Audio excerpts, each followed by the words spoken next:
Hello there, Internet. This is Nova Z Gaming 2000, and you're watching the War Gaming Historian.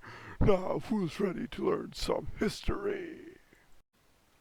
This week's topic of choice will be the most important carrier battle in recorded history, that, of course, being the Battle of.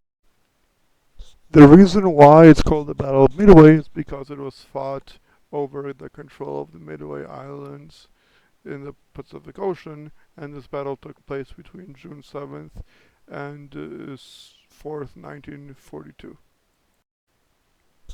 The Battle of Midway was the ultimate duel between two of the world's most powerful navies, as it included seven of the world's largest carriers at the time.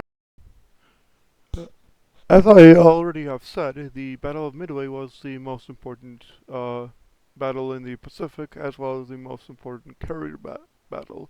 The reason being are twofold. First of all, it was the battle that ultimately turned the tide of the Pacific War in the favor of the U.S., and it was decided by aircraft carriers entirely.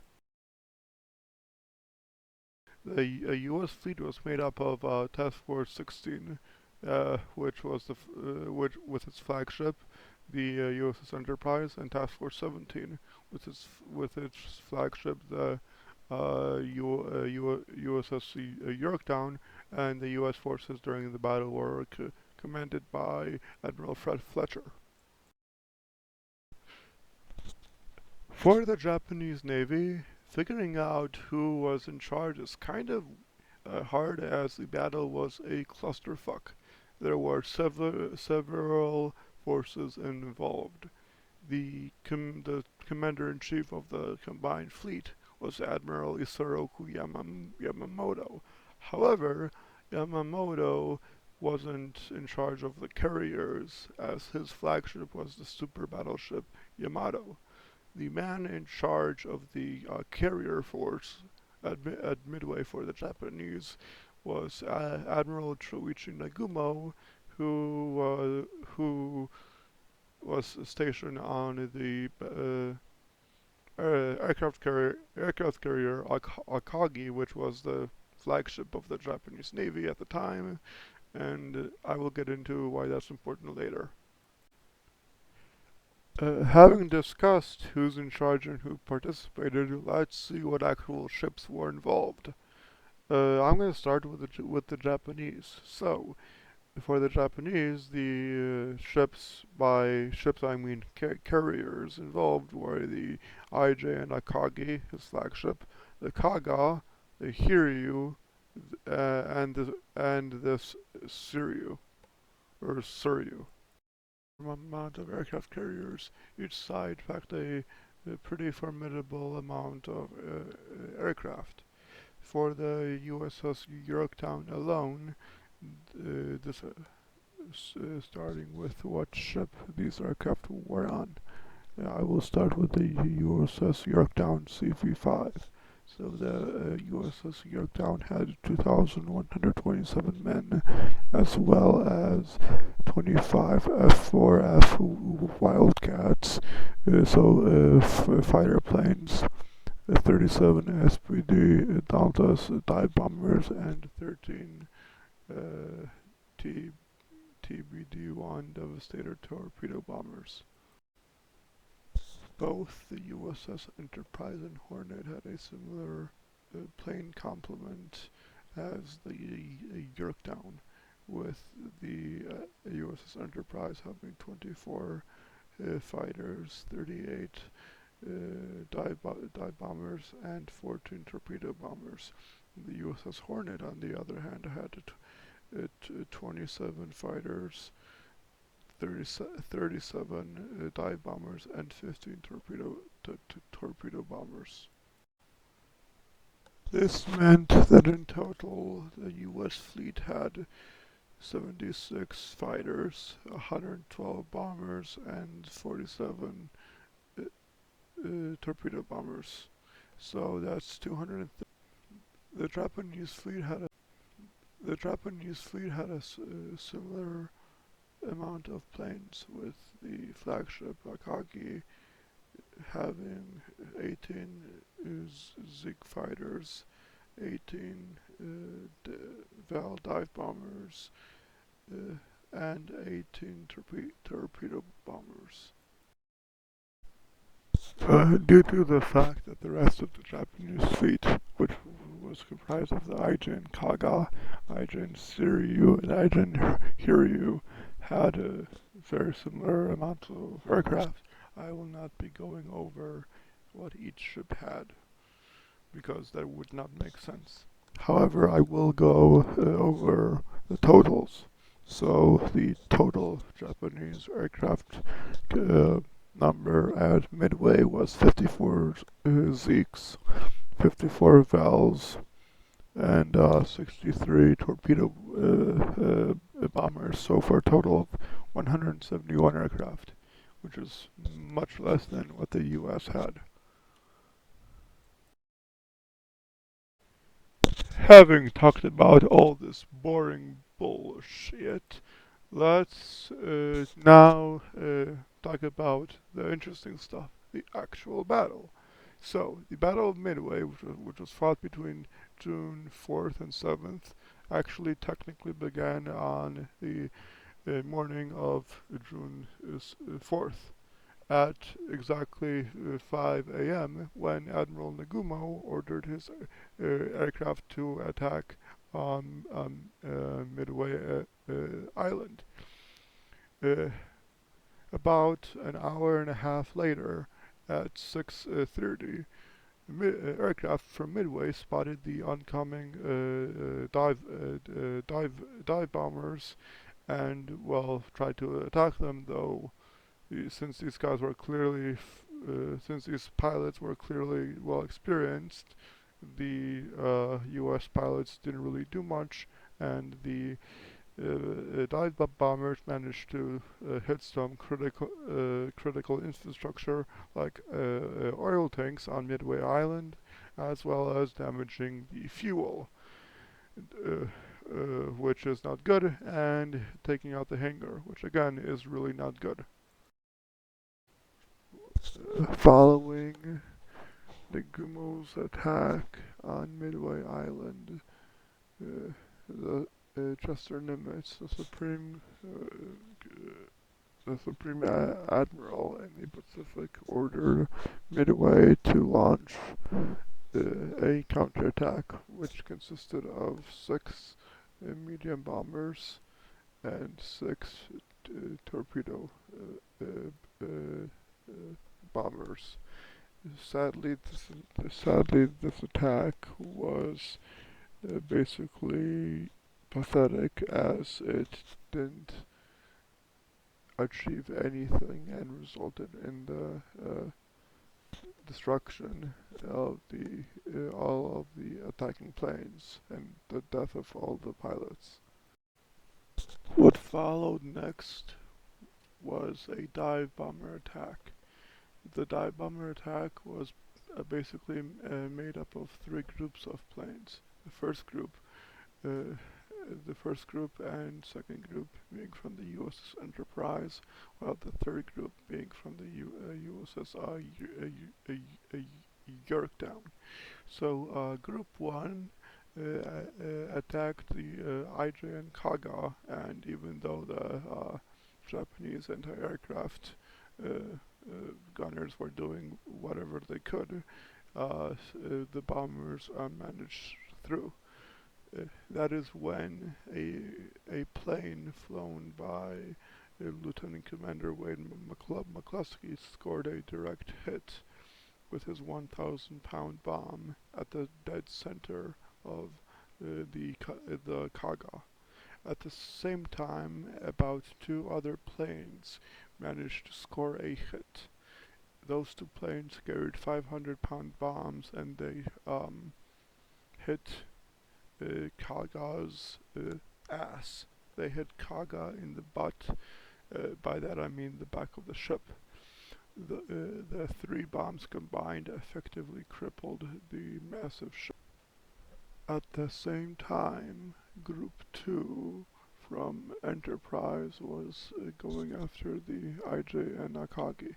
This group was commanded by Lieutenant Nick Best. At 10:26 a.m., three 1,000-pound bombs fell toward Akagi, with two missing. However, Nick Best scored a direct hit with his 1,000 pound bomb, hitting the ship in the middle elevator, basically crippling her.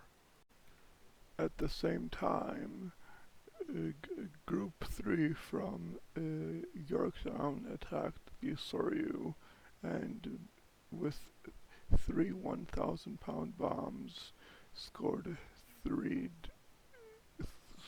hits, basically crippling the ship as the bombs exploded in her hangar. As he watched the three other carriers get destroyed, Admiral Yamaguchi, commanding the IJ and Hiryu, was furious. So he ordered 18 valves, 18 dive bombers to attack the nearest U.S. ship, which just so happened to be the USS Yorktown. This resulted in three valves making some minor hits. However, the Yorktown would not be that lucky, as moments later, two torpedoes from a torpedo plane from Hiryu slammed into the left side of the mighty Yorktown, leaving her without power and listing and effectively crippling her. Having crippled the USS Yorktown, the only remaining Japanese carrier, the IJ and Hiryu, became the next US target. And sometime at around 4:50 in the afternoon, a squadron of 19 dive bombers from the USS Enterprise made their attack on this final carrier. This resulted in six 1,000-pound bombs hitting the Hiryu and crippling her, therefore ending the carrier battle at Midway. Before I end this video, I want to pay homage to the two commanders of each side who played the most important role in the battle. For the Japanese, this is Admiral Chūichi Nagumo, who I will talk about now. Nagumo was born on March 25th, 1887 in Yamagata, Japan. In 1908 he joined the Navy, and by 1932 he commanded the light cruiser Kaga, which he commanded during the Japanese invasion of Manchuria.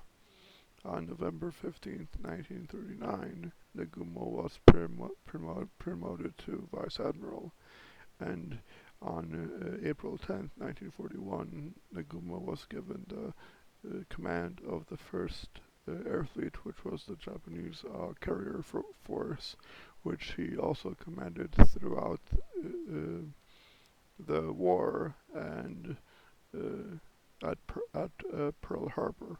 Following Pearl Harbor, Nagumo went on a massive killing spree, sinking 5 battleships, a carrier, 2 destroyers, 2 cruisers, 7 destroyers, and a dozen merchant ships. This meant that by the Battle of Midway, Nagumo had a crapload of experience. Having talked about Nagumo, I will now talk about his American counterpart, that being Admiral Raymond Spruance. Spruance was born on July 3rd, 1886 in Baltimore, Maryland, and gained his first command in March 1913. This would be the ship called the USS Bainbridge from March 1913 till the beginning of World War II. Spruance commanded various other vessels. After Pearl Harbor, Spruance served as the second in command during the early war battles for the Marshall Islands, Wake Island, as well as the uh, um, Marcus Island campaigns. And then he would obviously later be the second in command during the Battle of Midway. The last topic in today's video will be the dive bombers used because they are the most important single weapon used during the battle. The first dive bomber which I will talk about is the D3A1 Val, which was the Japanese dive bomber, and it was partly inspired by the Ju-87 Suka and the Heinkel HG-70. Though the Val was not really fast or well armed, it was able to carry a very decent payload of a 550-pound bomb and two 130-pound bombs, which meant that the aircraft was able to do a decent amount of damage.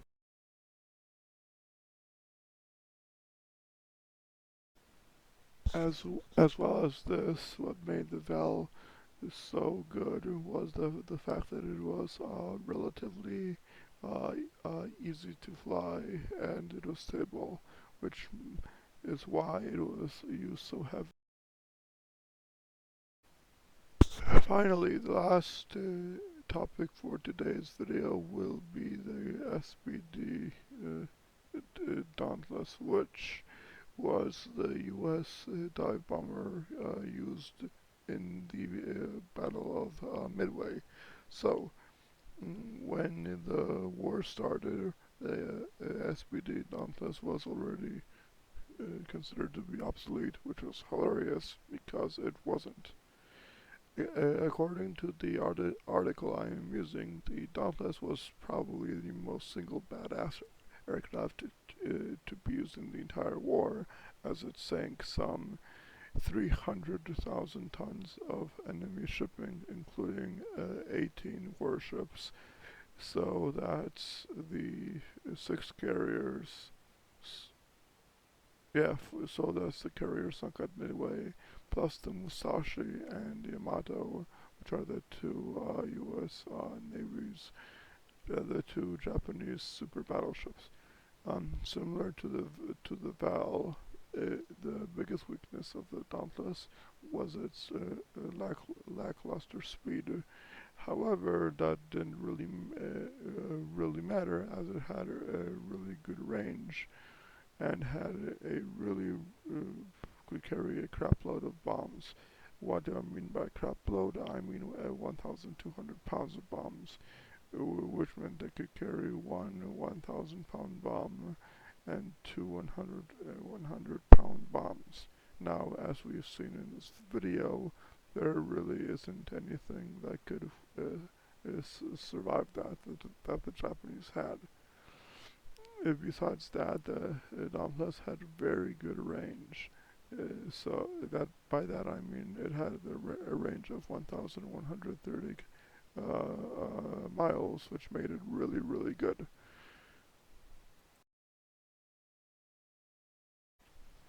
Now, if you've made it this far into the video, I would like to thank you very much from the bottom of my heart. Truly, that means a lot, and I would please ask for you to either comment, subscribe, or leave a like so that you can help my channel grow. That is it for tonight. Peace and love. Novosi out.